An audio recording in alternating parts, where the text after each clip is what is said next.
আপনি হয়তো ভাবছেন আমি দালালি করছি, খোদার কসম করে বলছি না।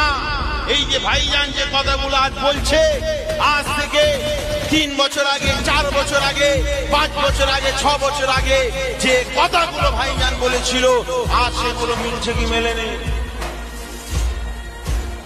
এই মিলছে তো নাকি? আজ থেকে 1500 বছর আগে যেটা বলেছিল, আজ সেটা মিলছে কি মেলে নেই? আমি বলছি না ভাইজান নবী হয়ে গিয়েছে, খোদার কসম না, নাউজুবিল্লাহ। আমার নবী আল্লাহর পক্ষ থেকে ওহীর মাধ্যমে বলেছে। আর যারা হাক্কানি আলেম হয়, যারা দ্বীনের রাস্তার মুজাহিদ হয়, তাদের উপর আল্লাহর পক্ষ থেকে ইলহাম হয়। জোরে বলুন সুবহানাল্লাহ।